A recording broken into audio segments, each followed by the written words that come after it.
नमस्कार मित्रों, स्वागत है आपका करंट अफेयर एनालिसिस में। आज है 1 मई 2020। तो चलिए हम स्टार्ट करते हैं अपना पहला आर्टिकल्स। बहुत सारे आर्टिकल्स हैं। यदि आपको वीडियो पसंद आता है तो लाइक शेयर सब्सक्राइब जरूर करें। चलिए, हमारा पहला आर्टिकल है मे डे। मे डे का क्या मतलब है? यानी कि जो 1 मई को ही यानी 1 मई को जो डे मनाया जाता है उसको बोलते हैं मे day. In the different part of across the world, it is referred with the various names, that is International Workers Day और लेबर डे। अर्थात विश्व के विभिन्न भागों में इसे अन्य नामों से भी जाना जाता है, जैसे कि इंटरनेशनल वर्कर्स डे या लेबर्स डे यानी अंतर्राष्ट्रीय मजदूर दिवस या फिर श्रम दिवस या श्रमिक दिवस। जैसी भी स्थिति हो, आपको जैसी भी सुगमता लगे, आप उस नाम से इसको पुकार सकते हैं। अब बात करते हैं कि ये मनाया क्यों जाता है। तो मनाने का कारण ये है टू कमेमोरेट्स, यानी कि उन चीज़ों को याद करना, किसको? कंट्रीब्यूशन ऑफ वर्कर्स, जो मजदूरों ने हमारे समाज को और विश्व को बनाने में योगदान दिया है, एंड हिस्टोरिक लेबर मूवमेंट्स, और जो ऐतिहासिक कुछ मजदूर आंदोलन रहे हैं, जो श्रम आंदोलन रहे हैं, उनको याद करने के लिए ये मई दिवस या मजदूर दिवस मनाया जाता है। वैसे पहले ये जो 1 मई था, जो मे डे था, इस मे डे को अन्य नामों से मनाया जाता था। एक्चुअल में जो नॉर्दर्न हेमिस्फीयर में या उत्तरी जो गोलार्ध होता है पृथ्वी का, उस उत्तरी गोलार्ध में इसे initially as a spring festival यानी कि स्प्रिंग फेस्टिवल के रूप में इसे मनाया जाता था। लेकिन 19वीं सेंचुरी में एक टर्न लिया। 19वीं शताब्दी में एक विशेष घटना हुई अमेरिका के शहर शिकागो में। उस घटना का नाम है हे मार्केट अफेयर। 1886 में यानी 19वीं सेंचुरी में ये घटना हुई थी। इसमें हुआ क्या था कि बहुत सारे जो वर्कर्स थे, वो वर्कर्स एक विरोध मोर्चा निकाल रहे थे। एक पीसफुल रैली थी, लेकिन वो थी शांतिपूर्ण। उसमें कोई घटनाएं या हिंसक घटनाएं नहीं थीं।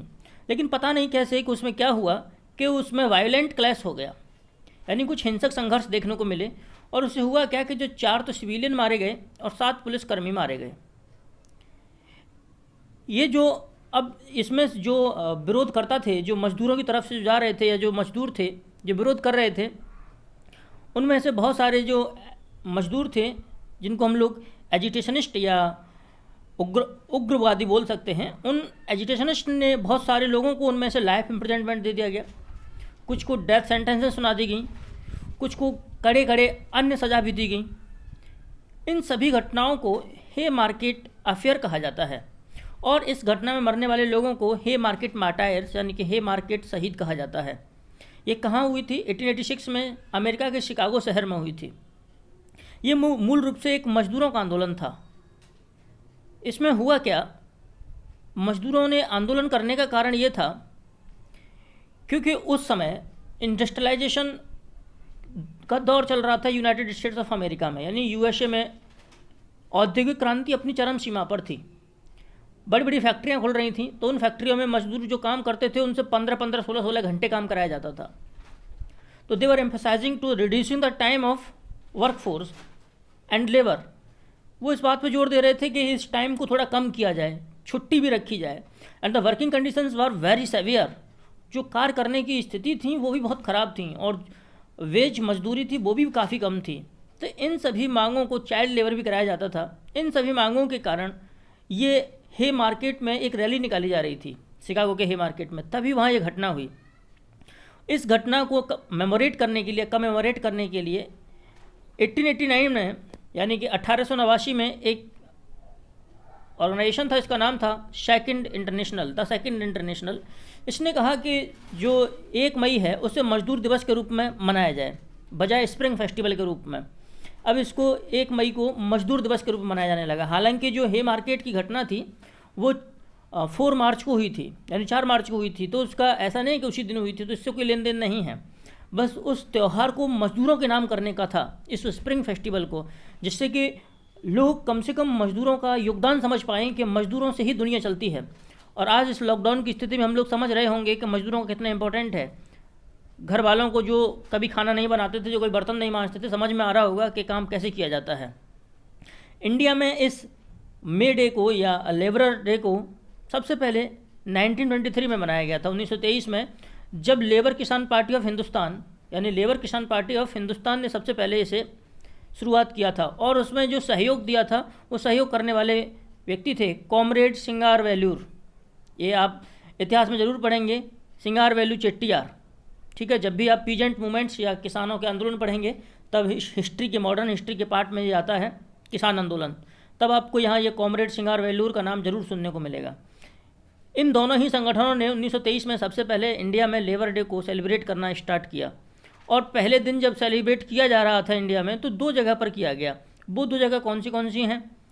एक तो मद्रास प्रेसिडेंसी का जो हाई कोर्ट था, उस हाई कोर्ट के जस्ट सामने जो बीच था वहाँ किया गया, और एक था ट्रिप्लिकेन बीच तमिलनाडु में ही। तो इन 2 क्षेत्रों में सबसे पहले ये सेलिब्रेट किया गया। और ये जो सिंगारवेलु चेट्टियार हैं, और या जो कॉमरेड के नाम से जाने जाते हैं, ये काफ़ी फेमस पर्सनालिटी है इंडियन नेशनल मूवमेंट में, क्योंकि इनका संबंध सेल्फ रेस्पेक्ट मूवमेंट से है। ठीक है, और क्या हुआ है, और इन्होंने लड़ाई की थी fight for the rights of backward classes, यानी जो अन्य पिछड़े वर्ग जो जातियां हैं या पिछड़ी जातियां हैं, उन पिछड़ी जातियों के लिए भी इन्होंने संघर्ष किया था। तो इसलिए इस सिंगारवेलु चेट्टियार जी को आप बिल्कुल ध्यान में रखें। मई दिवस के बहाने ही सही हमने इनकी बारे में कुछ जानने का प्रयास किया। अब अगला नेक्स्ट आर्टिकल है Mekong river dispute. Actually Mekong river है कहाँ, हम लोग पहले ये देख लेते हैं। Mekong river south east Asia में बहती है, जैसे आप फिगर में देख रहे होंगे Mekong river. Mekong river Tibet के पठार से निकलती है, आंगशी ग्लेशियर से, आंगशी ग्लेशियर के पास तिब्बत के पठार से निकलती है मेकोंग रिवर, और ये चाइना से होते हुए आती है, म्यांमार में जाती है, फिर म्यांमार में जाने के बाद थाईलैंड, लाओस, कंबोडिया और फाइनली वियतनाम के माध्यम से पैसिफिक ओशन में गिरती है। आप ध्यान रखें कौन कौन से नेशन स्टेट्स हैं यहाँ। चाइना है, म्यांमार है, थाईलैंड है, लाओस है, कंबोडिया है, वियतनाम है। ये यूपीएससी में कभी भी पूछी जा सकती कैसे भी। ये विश्व की अगर हम बात करें तो विश्व में 12वीं सबसे लंबी नदी है, यानी लंबाई के मामले में मेकोंग रिवर 12वें नंबर पर आती है, जबकि एशिया में इसकी लंबाई अगर सभी एशिया की नदियों में देखा जाए तो एशिया में ये 7वें नंबर पर आती है। हुआ क्या है कि चाइना भी एक डैम बना रहा है जिसका नाम है लैनसेंग डैम। आप कह रहे होंगे तो लैनसेंग रिवर लिखा हुआ है, तो एक्चुअल में क्या है, जो मेकोंग रिवर है उसको चाइना में लैनसेंग बोलते हैं, और इस लैनसेंग नदी पर ही वो डैम बना रहा है, यानी मेकोंग पर ही डैम बना रहा है, इसलिए उस डैम का नाम भी लैनसेंग रख दिया गया है।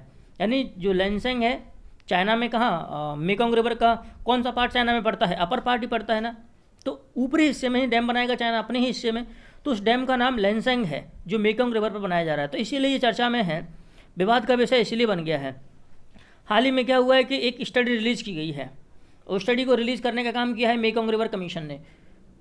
जो चाइना जो लैनसेंग डैम बना रहा है उसको लेकर के खुलासा किया गया है कि इसके माध्यम से जो लोअर मेकोंग रीजन में जो कंट्रीज़ हैं, यानी कि जैसे कि लाओस है, वियतनाम है, कंबोडिया है, इन देशों में क्या होगा कि जब ये चाइना डैम बना लेगा, डैम बनने से पानी का स्टोरेज होगा इस डैम में, तो मेकोंग रिवर ऑलरेडी सूखी रहती है, तो वहाँ तक पानी, जो लोअर रीजन के कंट्रीज़ हैं वहाँ तक पानी नहीं पहुँचेगा, तो ऐसी स्थिति में वहाँ ड्रॉट की स्थिति आ जाएगी। तो इसका विरोध किया जाए, चाइना से मना किया जाए, लेकिन चाइना कहाँ मानने वाला है। और एक सवाल ये भी उठा दिया है इस स्टडी में, एक नया सवाल ये उठाया गया है कि जो नदियाँ चाइना से जो ओरिजिनेट होती हैं, जैसे कि हमारी ब्रह्मपुत्र है, चाइना से होके आती है, वहाँ से सांगपो या यारलुंग सांगपो के नाम से जानते हैं ब्रह्मपुत्र को, ठीक है। तो जो ब्रह्मपुत्र आती है उधर से, तो वो भी तो चाइना वाले रीजन से ही आती है। तिब्बत भले ही ऑटोनोमस रीजन है, लेकिन तिब्बत को कंट्रोल करता चाइना, निकलती तो वहीं से है। अब ब्रह्मपुत्र में भी एक जांगमू डैम बना रहा है चाइना। तो सवाल ये उठता है कि क्या चाइना की ये कोई पॉलिसी है या कोई टैक्टिक्स है या कोई स्ट्रेटजी है जिसके माध्यम से लोअर रीजन वाले कंट्रीज़ को जो नदियों के पड़ते हैं उनको कंटेन करना चाहता है, उनको कमज़ोर करना चाहता है, ऐसी क्या पॉलिसी है, क्या इससे और कुछ प्रभाव पड़ेगा? तो ये सवाल उठने लाजमी से हो गए हैं। चाइना कह रहा है कि नहीं भाई ऐसा कुछ नहीं है, आप जितनी चिंता ना करो, क्योंकि हम जो कर रहे हैं, एक्चुअल में हम जो कर रहे हैं वो मुश्किल से मेकोंग रिवर के 13.5% पानी को ही करेगा। 13.5% पानी से ही संबंधित है, यानी इतना ही स्टोरेज कर पाएगा, बाकी का पानी तो चलता रहेगा ना, बाकी का पानी चलता रहेगा, तो आप क्यों परेशान हो रहे हो। और वैसे भी ये जो डैम है वो रन ऑफ रिवर डैम है, रन ऑफ रिवर डैम। तो रन ऑफ रिवर डैम का कहने का मतलब वो उस डैम से होता है, एक ऐसा डैम जो पानी को बिल्कुल ना रोके, पानी को सिर्फ इसीलिए वहाँ पानी का स्टोरेज सिर्फ इसीलिए किया जाता है जिससे कि वहाँ इलेक्ट्रिसिटी या जो विद्युत का उत्पादन है वो किया जा सके, पानी को रोकना नहीं है। ध्यान रखें, जो मेकोंग रिवर है एक ट्रांस बाउंड्री रिवर है। ट्रांस बाउंड्री का मतलब तो आप समझते ही होंगे, ऐसी नदी जो कम से कम 2 देशों से गुजरती हो सॉरी, जैसे गंगा है, गंगा स्वयं एक ट्रांस बाउंड्री रिवर है, क्योंकि Ganga passes through India as well as Bangladesh. तो ट्रांस बाउंड्री रिवर है मेकोंग रिवर। कहाँ से गुजरती है ये भी हम लोगों ने देख लिया है, इसकी क्या लंबाई थी ये भी हम लोगों ने देख लिया है। अब देखते हैं मेकोंग रिवर कमीशन क्या है। मेकोंग रिवर कमीशन को सबसे पहले 1995 में इस्टेब्लिश किया गया। इसका काम ये था कि जो मेकोंग रिवर का जो वाटर है उस वाटर का सस्टेनेबल यूज हम कैसे कर पाएँ, या उस मेकोंग रिवर का यूज हम कैसे कर पाएँ। वैसे तो मेकोंग रिवर जो है वो चाइना का जो वेस्टर्न रीजन है, चाइना का जो पश्चिमी क्षेत्र है, विशेषकर साउथ वेस्ट रीजन है, जो दक्षिण पश्चिमी क्षेत्र है चाइना का, वो साउथ ईस्ट एशिया से कनेक्ट करती है इस मेकोंग रिवर के माध्यम से। यानी मेकोंग रिवर जो है वो एक ट्रेड रूट के भी तरह काम करता है, यानी चीन और दक्षिण पूर्वी एशिया के देश जो हैं उन देशों के बीच में व्यापार होता है इस मेकोंग रिवर के माध्यम से। लेकिन ये उतना सुटेबल रूट नहीं है, ट्रेड रूट नहीं कहा जा सकता, क्योंकि इस नदी में, मेकोंग नदी में बहुत सारे रैपिड्स हैं, वाटरफॉल्स हैं जो नेविगेशन को कंटेन करते हैं। नेविगेशन करना आसान नहीं होगा, वहाँ नावें नहीं चलाई जा सकती, बहुत ज़्यादा बड़े बड़े जहाज़ नहीं चला सकते पानी के उस नदी में, क्योंकि बहुत सारे जलप्रपात हैं, तो ऊंचा नीचा कुछ ना कुछ, इसका ट्रेन बहुत डिफ़िकल्ट ट्रेन माना जा सकता है उसे। ठीक, इसके मेंबर कौन कौन हैं मेकोंग रिवर कमीशन के मेंबर? आप ध्यान रखें, कंबोडिया, लाओस, थाईलैंड, वियतनाम, यानी कुल मेकोंग रिवर 6 देशों से गुजरती है।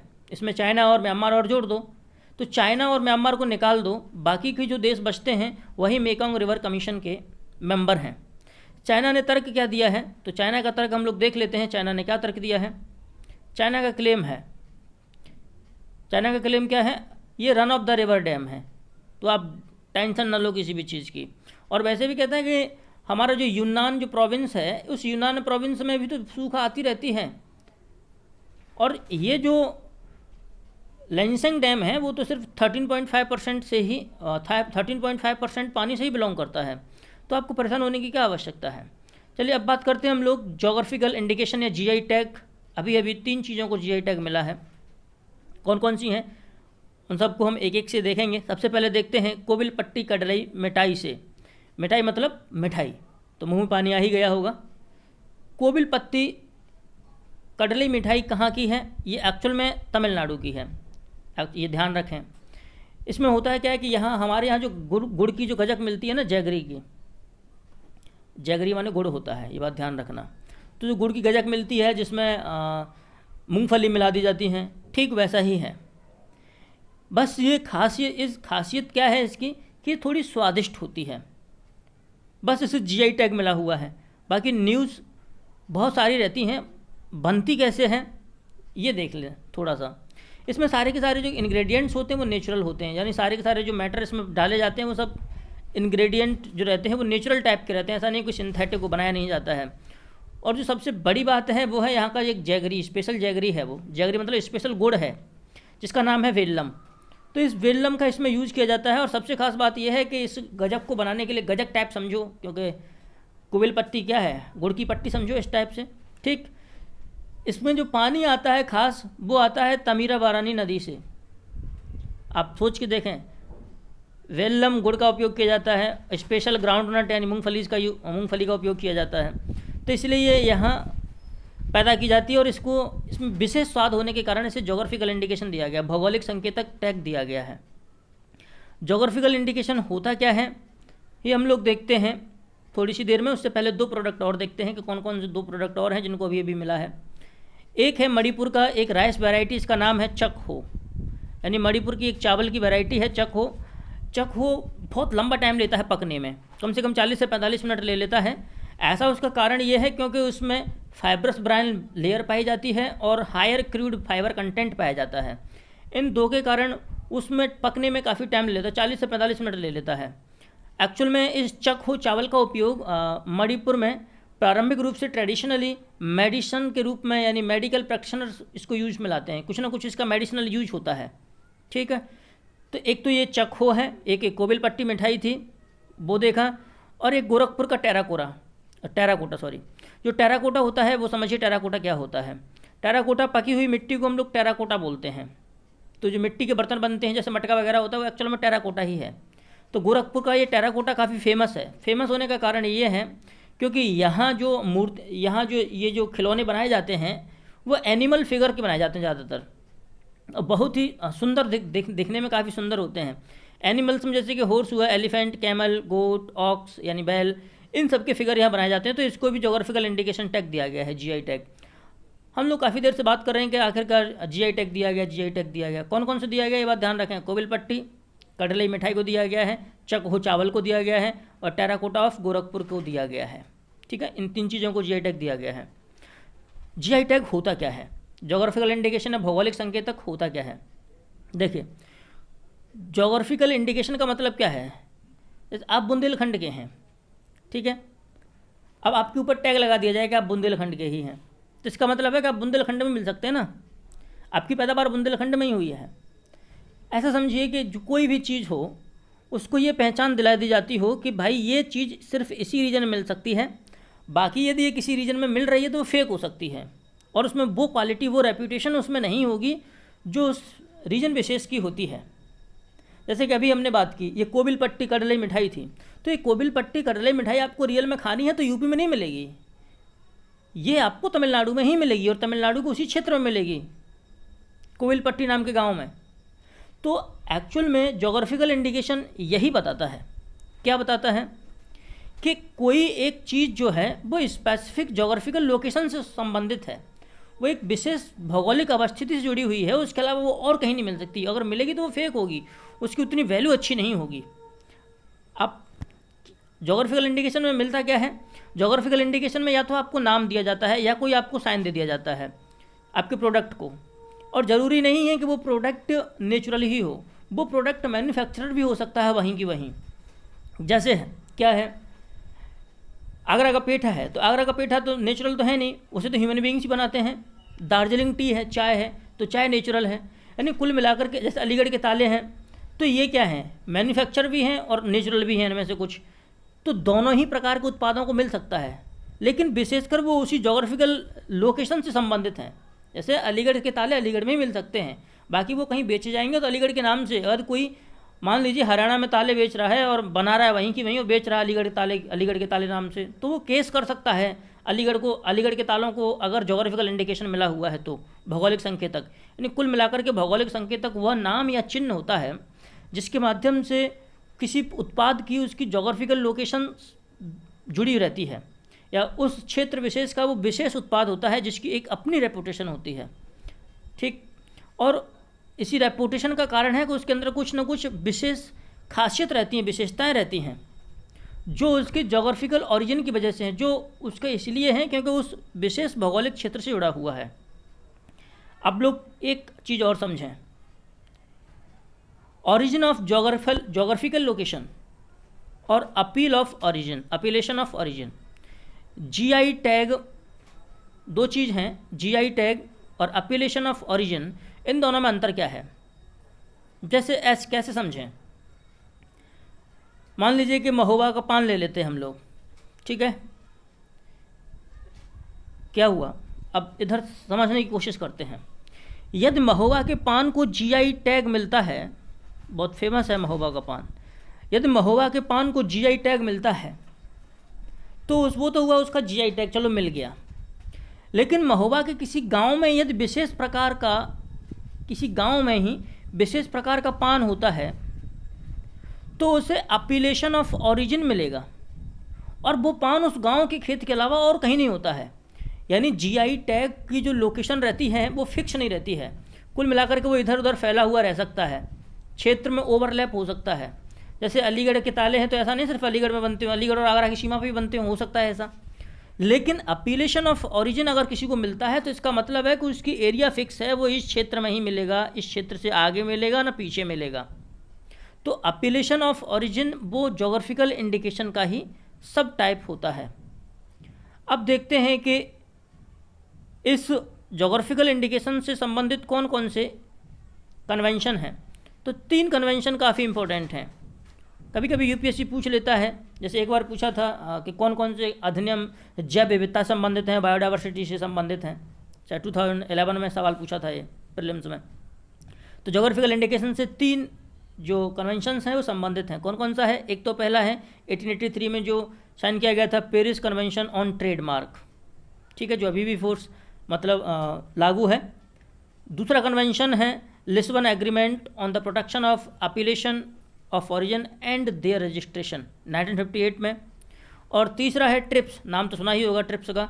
इस ट्रिप्स को कौन एडमिनिस्टर करता है? इसको करता है WTO, यानी ट्रिप्स एग्रीमेंट वाइपो के तहत नहीं आता है, World Intellectual Property Right Organization के तहत नहीं आता है, बल्कि किसके तहत आता है? WTO के तहत। ट्रिप्स क्या है हम लोग ऑफलाइन क्लासेस में इसको देख चुके हैं, फिर इसका फुल फॉर्म एक बार देख लें। Trade related aspects of intellectual property rights, trips, ठीक है। अब जोग्राफिकल इंडिकेशन से संबंधित इंडिया में क्या प्रोसेस होती है? इंडिया में इसके लिए एक कानून बनाया गया था 1999 में, हालांकि इसको हम कल या परसों की क्लासेस में डिस्कस कर चुके थे। Geographical indication of goods registration and protection act 1999, और ये 2003 से फोर्स में आया, यानी 2003 में ये लागू हुआ, ठीक है। इसके माध्यम से क्या किया जाता है? इसी के तहत, इसी कानून के तहत भारत में GI टैग दिया जाता है। जिससे कि GI टैग दिया क्यों जाता है ये जाना पे थोड़ा सा। GI टैग इसलिए दिया जाता है, जैसे मान लीजिए कि आपके यहाँ कोई फेमस चीज़ होती है, क्या है? जैसे कि छत्तीसगढ़ का एक चावल है जिसका नाम है जीरा फूल। छत्तीसगढ़ का एक चावल है जीरा फूल। तो ऐसा नहीं है कि अब इस जीरा फूल के नाम से कोई और कहीं और दूसरी जगह चावल उगाने लगे। तो क्या होगा कि जो वास्तव में जो जीरा फूल की क्वालिटी जो छत्तीसगढ़ में है वो क्वालिटी तो नहीं मिलेगी ना। इससे न सिर्फ छत्तीसगढ़ में जीरा फूल उगाने वाले लोगों को हानि होगी, बल्कि जीरा फूल की क्वालिटी भी ख़राब हो जाएगी, उसकी बदनामी भी होगी कि अरे छत्तीसगढ़ का जीरा फूल चावल ऐसा कैसे हो सकता है, उसकी बदनामी होगी। फिर लोग उसे खरीदना ही बंद कर देंगे, अरे नहीं, अब उसमें वो स्वाद नहीं आता जो पहले आता था। इसीलिए जोग्राफिकल इंडिकेशन टैग या GI टैग इसलिए दिया जाता है जिससे कि उसकी अखंड पहचान उसकी बनी रहे और कोई उसकी कॉपी ना कर पाए, कॉपी करके उसकी कोई गुणवत्ता में यानी क्वालिटी में कमी ना लेके आए, ठीक है। सबसे पहले भारत में जो GI टैग दिया गया था 2004-05 में, वो दार्जिलिंग टी को दिया गया, ये सब जानते होंगे। ये दिया कहाँ जाता है? एक चेन्नई में ऑफिस है जिसे इंडियन पेटेंट ऑफिस कहते हैं। इसका पूरा नाम क्या है? Office of the controller general of patent designs and trademarks. ये चेन्नई में है। इस ऑफिस से ही बाकी के इंडिया में जो इंटेलेक्चुअल प्रॉपर्टी यानी IP से संबंधित जो चीज़ें होती हैं, जैसे ट्रेडमार्क हुआ, कॉपीराइट हुआ, पेटेंट हुआ, ट्रेड सीक्रेट्स हुआ, डिजाइंस हुआ और जोग्राफिकल इंडिकेशन टैग हुआ, ये सभी इसी ऑफिस से रजिस्टर कराने पड़ते हैं। ये ऑफिस किस डिपार्टमेंट के अंतर्गत आती है? तो department of promotion of industry and internal trade, यानी DPIIT। ये हम लोग डिपार्टमेंट हम इसको डिस्कस कर चुके हैं। ये डिपार्टमेंट्स किस मिनिस्ट्री के अंतर्गत आता है? Ministry of commerce and industry. Bharat की जो नेशनल इंटेलेक्चुअल प्रॉपर्टी पॉलिसी है, ये पॉलिसी इसी डिपार्टमेंट के तहत आती है। ये पॉलिसी को इसी डिपार्टमेंट और इसी मिनिस्ट्री के तहत एडमिनिस्टर किया जाता है। जो पॉलिसी इंटेलेक्चुअल प्रॉपर्टी राइट की, जो इंडिया की जो पॉलिसी है, और इंटेलेक्चुअल प्रॉपर्टी से संबंधित जो भी मैटर होंगे वो ministry of commerce and industry ही देखती है। अब देखते हैं एक global report on internal displacement, यानी एक ग्रिड नाम की एक रिपोर्ट जारी की गई है। इस रिपोर्ट में ये बताया गया है कि जो एक्सटर्नल माइग्रेशन होता है वो तो होता ही है, लेकिन एक देश में ही लोग इधर से दूसरे स्थान पर, उधर से इस स्थान पर आ रहे हैं, यानी लोगों का इंटरनली डिस्प्लेसमेंट हो रहा है। ध्यान रखें, डिस्प्लेसमेंट की हिंदी होती है विस्थापन, जबकि माइग्रेशन की हिंदी होती है प्रवासन या प्रवास। और माइग्रेशन और डिस्प्लेसमेंट दोनों ही अलग हैं। माइग्रेशन हो सकता है कि ऐच्छिक भी हो, अनैच्छिक भी हो, जबकि डिस्प्लेसमेंट निश्चित ही अनैच्छिक होता है, उसका कोई संबंध नहीं होता है डिस्प्लेसमेंट का। इस डिस्प्लेसमेंट की स्थिति में होता क्या है कि ज़बरदस्ती लोगों को इधर से उधर दौड़ा दिया जाता है। जैसे मान लीजिए कि बाढ़ आ गई, अब या तो बाढ़ आ गई या कहीं सूखा पड़ गया, तो लोग इधर से उधर ज़बरदस्ती जा रहे हैं ना, उनको कोई भेज थोड़ी रहा है। तो डिस्प्लेसमेंट कुछ ऐसा होता है सॉरी। जबकि माइग्रेशन की स्थिति में लोग, जैसे मान लीजिए कि बिहार के लोग क्या हैं, बिहार के लोग महाराष्ट्र या यूपी की तरफ आ गए, या यूपी के या कुछ साउथ की तरफ चले गए, तो ये लोग अपनी मर्जी से जा रहे हैं पैसा कमाने के लिए। जबकि डिस्प्लेसमेंट फोर्सफुली होता है, माइग्रेशन फोर्सफुली हो भी सकता है और नहीं भी हो सकता है। तो ये बात ध्यान रखें। इसमें क्या बताया गया है, बताया ये गया है कि 2019 में 15.8 मिलियन पीपल, यानी 50.8 मिलियन लोग, यानी कुल मिलाकर के 5 करोड़ 8 लाख लोग इस दुनिया में देशों के, अपने देश के अंदर ही विस्थापित हो गए। ठीक है, और सबसे ज़्यादा डिस्प्लेस इंडिया में हुए थे। ये बात ध्यान रखने वाली है। ये इसमें मेंशन नहीं किया है, लेकिन ये पॉइंट ज़रूर आप याद रखना। और जो मोर देन 45 मिलियन पीपल हैं, यानी लगभग 45 मिलियन जो लोग हैं, वो अपने जो घरों से इधर से उधर जाने का जो काम हुआ है, वो या तो संघर्ष या मतलब कन्फ्लिक्ट है, वायलेंस के कारण हुआ है। जबकि सिर्फ 5 मिलियन लोग ही नेचुरल डिजास्टर की वजह से इधर से उधर हुए हैं। यानी जो कन्फ्लिक्ट है और वायलेंस है, ये मेन मेड चीज़ हैं, यानी इन्हें मनुष्य क्रिएट करता है। संघर्ष हो रहा है तो मनुष्य आपस में लड़ रहे होंगे, वायलेंस हो रही है तो भी मनुष्य आपस में लड़ रहे होंगे। ये इनका नेचर से तो कोई मतलब है नहीं। इसका मतलब ये है कि जो लोग इधर से उधर भाग रहे हैं, उन सबका कारण मनुष्य स्वयं है। यानी लोगों में शांति नहीं रही है बिल्कुल भी। लोग इतने वायलेंट किस्म के हो गए हैं। जबकि प्रकृति ने सिर्फ, प्रकृति की आपदाएं तो आती ही रहेंगी, और वैसे भी अगर आप अपना घर डिजास्टर प्रोन एरिया में बनाओगे, यानी आपदाग्रस्त क्षेत्र में बनाओगे, तो आपको परेशान तो होना ही पड़ेगा ना। आप नदियों की घाटियों में अपने घर बनाओगे, तो जब नदी में बाढ़ आएगी तो आपको आना पड़ेगा। तो उसमें वहाँ भी नेचर की गलती नहीं है, मनुष्य हमेशा अपनी वजह से मर रहा है। ठीक है, अब इस रिपोर्ट को जारी कौन करता है, हम लोग ये देखते हैं। तो इस रिपोर्ट को जारी करने का काम करता है इंटरनल डिस्प्लेसमेंट मॉनिटरिंग सेंटर। इसका जो मुख्यालय है एक्चुअल में वो स्विट्ज़रलैंड के जिनेवा शहर में है। जिनेवा में बहुत सारे संगठन हैं। इसको इस्टेब्लिश किया गया था 1989 में, और ये एक नॉर्वेजियन रिफ्यूजी काउंसिल का ही एक पार्ट है। नॉर्वेजियन रिफ्यूजी काउंसिल क्या है? नॉर्वेजियन रिफ्यूजी काउंसिल एक ह्यूमैनिटेरियन यानी मानवीय नॉन गवर्नमेंटल ऑर्गेनाइजेशन है, यानी गैर सरकारी संगठन है, जो नॉट फॉर प्रॉफिट पे काम करता है, यानी प्रॉफिट के लिए काम नहीं करता है।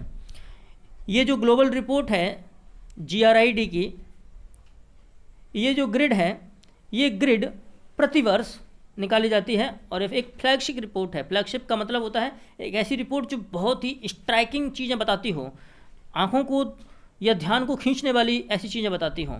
अगले दो छोटे छोटे पॉइंट हैं, तो आप ये ध्यान रखें। एक स्कीम है, चलाई है अभी भी, national council for science and technology communication. इसने department of science and technology ने चलाई है। इसके तहत national council for science and technology communication, यानी इस काउंसिल ने, जो department of science and technology के अंतर्गत आती है, इसने क्या चलाया है, एक स्कीम चलाई है। उसका नाम है year of awareness and science and health, यानी यस नाम की। तो बाई चांस कहीं फुल फॉर्म पूछ लेगी यस का क्या मतलब है, YSH, तो ध्यान रखें ये क्या है। फिर से सुने एक बार। Department of science and technology के अंतर्गत एक संगठन है जिसका नाम है national council for science and technology communication. इसने एक स्कीम चलाई है जिसका नाम है year of awareness on science and health, जिसे शॉर्ट में कहते हैं यस, लड़ने के लिए किससे? कोविड-19 के संदर्भ में विशेष रूप से चलाई गई है। एक और है आयु रक्षा, दिल्ली पुलिस कमिश्नर ने हाल ही में से लॉन्च किया है, और इसको ज्वाइन कर रही है आयुर्वेद मिनिस्ट्री। तो आयुर्वेद मिनिस्ट्री आयुष मिनिस्ट्री, इस आयुष मिनिस्ट्री और दिल्ली पुलिस कमिश्नर के ने आपस में मिलकर के ये आयु रक्षा नाम का एक प्रोग्राम लॉन्च किया है, जिसका जो उद्देश्य है वो है कोरोना से जंग, दिल्ली पुलिस के संग। तो ये इसका नारा है। तो आज के इस वीडियो लेक्चर में इतना ही। आपका बहुत बहुत धन्यवाद। जय हिंद।